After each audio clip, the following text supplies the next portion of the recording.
Good morning, good evening, good afternoon, hopeful horizon, from wherever you're watching me from. I hope everybody is doing well. Today, I have a special guest. Her name is Gloom Mentor. She's 21, turning 22, and it's tomorrow. Please don't forget to show her some love. Show her some love in the comment section. She's working on her new music, and you can find her on Spotify, YouTube, and other streaming platforms. So grab a cup of tea, coffee, relax, and enjoy. So let's welcome Gloom Mentor. She's coming. Say hi to. Hi. Welcome, Gloom Mentor, to my show. Hi. Yes, this is Hopeful Horizon, and you know what we do? Depression, anxiety. Yeah, we talk about a lot. So relax. I'm going to be asking you a few questions. Okay. Yes, so take a deep breath. Relax. It's not, it's just a conversation, so relax. And then relax. So before we do, this is a personal journey for you. I don't know how your personal journey has been, but it's a question, yes. Yeah. Can you share a little bit about your journey and what led you to the point you're seeking support for your mental health? So what led me to the point of seeking for mental health is because I just found myself going like in a downward spiral, such as sleep patterns, how I eat, and the way I talk to people. I felt myself more agitated. I found myself sleeping less and eating less. And those were like a few indicators that my life was going downhill. But what really brought me there was realizing that I have a kid, and she needs like the most support from me. And that's just what really led me to getting help for my mental health is my kid. So with the sleep and what, did something affect, was it the stress and what really led to less sleep and other, it really? Stress, of course. When my stress was unchecked, it felt normal. Like sometimes stress can feel very normal. And for me, it felt normal. I didn't even realize it until like I literally had nothing going on or had nothing going on in my life. But it's definitely really noticeable, but you can definitely feel nothing, especially when you're going through something mental like that. Right. Because I didn't even know until like people were telling me I was self-isolating, and I wasn't eating around people like I usually do because I had other depression and eating disorders on top of it. Was just so much stuff that I haven't unpacked that just kept coming on. So you didn't even know you had mental health issues. Wow, that's quite interesting journey. I hope my family, some of you can relate. So it can make you definitely feel like no one's there. People don't care when you're actually acting different and you just don't know it. You notice and you're pushing people away. And you feel like you were alone, nobody cared about you. Okay. But did you get any help or, I know everybody needs the care, right? To hear, somebody needs to hear, oh, I love you, or I care about you, right? So did you get that from family or friends or? Okay, so in the beginning, no, because I didn't allow anyone to help me. I was so strong-willed and wanting to fix myself and not ask for people like for help just because like childhood trauma, I wasn't able to ask for help. Even if I like, hey mommy, can I get a piece of bread? She would tell me no. But but I just know that my mom the mental health that I was starting to show that was recognizable, it was just not taken care of. Even my mom saw it and she just basically slapped me in different mental facilities instead of actually taking the time and sending me to a therapist. But after realizing I was going through this down spiral, I had to realize I had to take myself out. But no, I didn't have to take myself out because all I had to do is talk to so you were guys. tired, yeah. Yes. Yeah, I know you get to that point when you feel like, oh, I want to end it all. Yes. Yeah, we all get to that point. So, okay. I was definitely there. No, but I don't want anybody to. I know how it feels, and I don't nobody to. We all get to certain points in our life, and then it feels a lot. Okay. And my second question to you: what are some techniques or activities you found helpful in managing stress or anxiety, or even on tough days? On your tough coping skills. I like to say one of my coping skills are journaling. That's a good thing. I talk about it. Okay. Journaling is awesome, because you can feel a lot of emotions at once, and you probably don't have no one around to talk to you about it. It helps you put your thoughts together. It helps you release and really understand what's going on, especially when you don't know what's going on going through mental health. You look and read back, you can really figure out what went wrong, what happened when you journal it out as soon as it happens, you know? So you were writing down your thoughts and see your emotion, all your pain, everything was good. And I went back on notes, and it looked crazy. You could go back and say, what did I do, right? Yeah. Okay, good. I'm glad you are learning a lot from this, right? So please leave your comments here and let me know what you're learning from. All right, and how important has the support of your friends or family been for you during your challenging times? And what role do they play in your healing process? So, how did you guys help me? One was just giving me the time and space to let it go. Sometimes people will have so much pent up and they have nowhere to place it. Even to nobody cry. To talk. Show that to cry on. You were like my safe home, my second safe home space. I'm glad to. It felt like I could just, even if I wasn't feeling okay, I was like, but she was like, are you okay? Like, I had support, and it really helped me because it also let me know that we're human, and we need to care about each other. Right. Because we all need each other. Yes. Right. Okay. I'm glad at least we somebody. I'm glad to hear that. I mean, not everybody have that support system. I mean, whether family or friends. I mean, we all need somebody to talk to in your hard moment. Okay, so my fourth question is you. Can you describe a moment or experience that made you feel hopeful about your future amidst all the struggles? Okay, I could say when I went to the booking for the music videos, I guess because music, I release a lot of my sadness into it. So you put everything into your music? Yes, I put everything into my music. So when I have new people listen to it or I'm performing it in front of people, it really lets me know that I'm letting people know that you're not alone out here. There's someone who else feels like you, probably thousands of people. This is an outlet. This is literally a alarm, a ring that, this is a support system right here. And that's why. So your music. So I hear that musicians put everything, like their emotion when they sing, right? It's their life, right? Whatever they go through, right? Yep. Whether they are sad, they are happy, right? That's what they put into it. So it's true, right? You guys pour your emotions and everything being a musician. And also heard musicians, they be lying about what they're saying on the songs, and I'm like, I just could never. So it's not a lie; it's what they go through. That's what they say. Yes, everything I say is very to the heart. Wow, that's interesting to know. Good, that's an interesting journey. Yeah, you've been through. All right. So my fifth question is: what have you learned about yourself through your challenges that you never expected to discover? One thing I learned about myself for sure is that I'm very patient.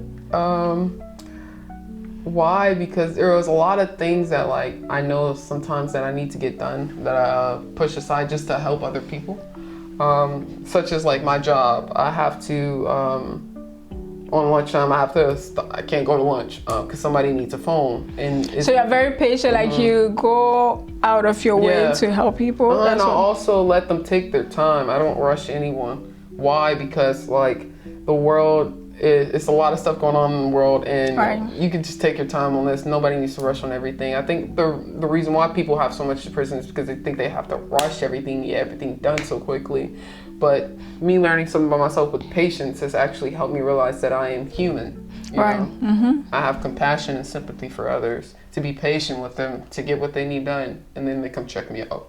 So it's just not through your work, or is it with family or different places, or just show it through through your workplace? I really think that's just my personality. So everywhere you try to be patient with people, your friends. Okay, that's a good thing. People, patience is a virtue. I mean, people need to be patient in everything. That Yes. patience is really good. Yeah, I mean, most of the times, I mean, we are going through life, and then, I mean, we want certain things we want it faster than we thought, and then so people need to be patient. It's very important. Yep. Yeah. Alrighty. So are there any books, podcasts, or resources that have inspired you or helped you shift your perspective in a positive way? 1 second. Please subscribe. This is I'm serious. Thank you. I'm so serious. Why? Because I met this lady when she was coming up, and one thing I knew for sure is that she always talked to me about like what was going on. Like she never had like one day where like she didn't ask me what was going on, because I really had something bad going on, and she was there for me. So I'm just letting you know, please subscribe, because this is what helped me got to the place I am right now. I'm growing my followers. Everything is happening for me just because I talk to Hopeful Horizon. Thank you for thank you. I'm glad. So that answers my question. Yes. That was an easy question. Yes. Right. So, what are some dreams or goals you're excited about or pursuing in the coming years? Or how do you shape your approach to your current challenges? Is there any dreams or? So, the dreams I have for the future is to allow people to experience the same patience that I give to others. Not because I know I can't reach a bunch of people right now. Right. But have a team where there's a bunch of patient people and they know what they're doing and how to like give the resources that are needed. Right. That's one of the dreams that I have, and one thing that has shaped that dream for me is seeing a lot of people just out here with no help. People coming up to them saying I can help you with resources, never giving them resources. I want to make sure that it's 100% guaranteed that you get help that same day. So they come to you, they tell you they have the resources, but they cannot help. Oh wow. Yeah, like false truths, and we need full truths. A lot of people need help out here just for like the minor things such as like therapists, medication, clothing, food, housing. So many things. And that's what also causes depression, because people are not really investing in doing those things for people who are low income, who cannot make that much money, you know? Right. That's People need, we all need help in so many ways. So, okay. So, you've been helpful. You always say, kind-hearted, but you want to help people. Yes. I mean, not everybody's willing to help, but people, in your little way that you can help. Yes. You're willing to help. Okay. That's good. That's a kind of act of kindness. Okay. Yes. So my next question, that brings me to have you experienced or witnessed any acts of kindness in your life that stand out to you? How did those experiences impact you? Any acts of kindness? Yes. Okay. So it was one cold, very night, and I was going through something very abusive at the time, and I literally I couldn't call my mom, I couldn't call my brother, I couldn't call anyone, and it was like 12 o'clock at night, and it was just this one lady I knew, and she literally got up at like 1, 2, 3 o'clock, drove 30 minutes to come pick me up in the cold of night, like, and that's one thing I know for sure that I'll never forget, because like who do you know would just come and scoop you up in the middle of the night when you have something really bad going on, and instead of telling you, I'm tired, I'm going to bed, you know, this is a lot tonight. No, this woman asked me if I was okay and if I needed anything, and came and scooped me up, and that's what happened. So, yeah. I'm glad to hear that. At least we have some good people out there who are willing to help. Okay. Are you that person? Let me know. Have you helped? Have you been shown any acts of kindness to anybody that you know around you, friends, family, or anyone? Let me know what you think. Alrighty, so we're almost done. What advice would you give to someone who might be feeling overwhelmed by their own mental health challenge? Based on what you have been through. I mean, everybody's own is different journey, but I mean, what advice would you give? I know y'all might hear this a lot, but please don't give up, because like a few months ago, I thought I was doomed. Like, I wasn't gonna be nothing's gonna happen for me, or I didn't have the, you know, the strength, or I wasn't worthy enough to allow what has happened to me now.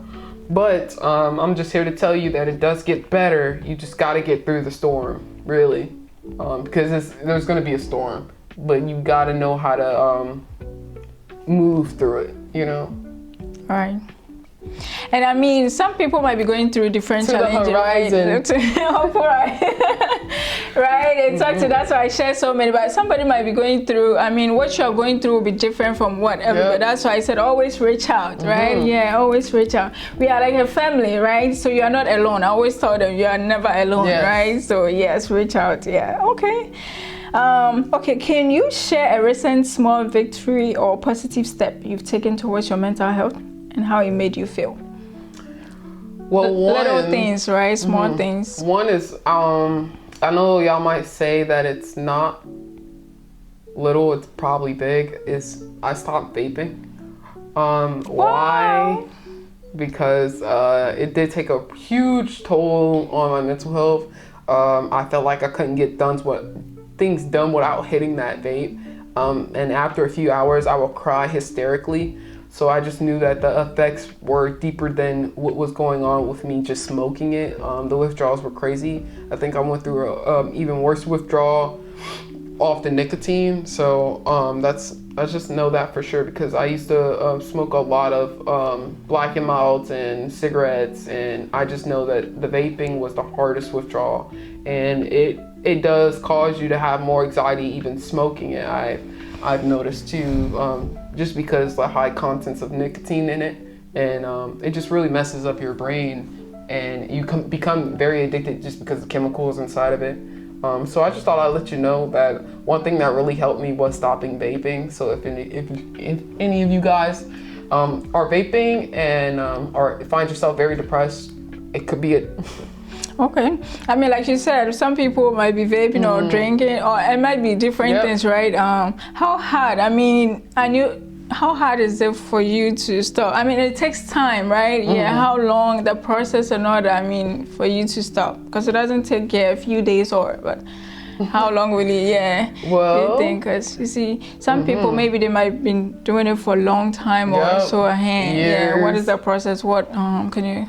Well, share your definitely don't just quit cold turkey. Take your time, because it just doesn't work like that. You cannot expect to just stop vaping the next day and you're a full-blown vapor, you know? I'm sure you went through those episodes of all that, right? You know, I heard people talking about determination. You gotta be strong to do. I tried. And you gotta have God's strength, okay? You gotta pray, because it's very hard if you try to quit cold turkey. If you do get like alternatives such as gum, sparkling water, just anything fruity, but it hasn't significantly made my life better though. So you see a difference, right? I can breathe. Okay. I'm not. Some people are saying I'm trying, right? It's somebody. Oh, I want to quit. Then they go back to like those relapses, right? It happened to me. Then so what advice you think they should keep trying? Don't give up. Like this life is for you to keep learning new things and finding out who you are. And the one thing about it is going through those phases of where you go down the wrong hole and you climb yourself right back out of it, you know? So I All right, thank you. My last question to you. I think this is my last question, but any advice overall? This is Hope for Rising, right? And that's what I do here. So overall advice, I know I've asked you a few questions. We are here. and I want you to feel relaxed with your family. I do share, yeah, there's so many, it's what a community is all about, right? But overall, anything that you want to like help people, because this is what my channel is, for them to be able to relate, right? Okay. Somebody might be going through, so any little advice, yeah, overall mental health. This is mental health. Everything about me is mental. It's to help people, it's to impact millions out there. So any advice overall that you want to? One advice I can say to you guys is just remember that we're all just human. Nobody is superior than the other. Nobody is better than the other. We both have the same capacity and capability to do better, be better, even, you know, mess up sometimes. So just, I think once you really understand, or just look at somebody like they're human and nothing like godly or worldly out of this world, it really does change. A friend told me that, and it really made a difference. Yeah, I'm able to go up to people that I think are better than me and not freak out. And truly, they're just regular people, you know, with feelings and do the same thing as a normal human would do. All right, thank you so much for coming on the show, Hope Horizon, right? I hope you guys learned a lot from this, right? Let me know whatever questions you might have, right? Thank you for this interview, enjoying everything, and hope to see you. God bless. God bless. Bye. Bye.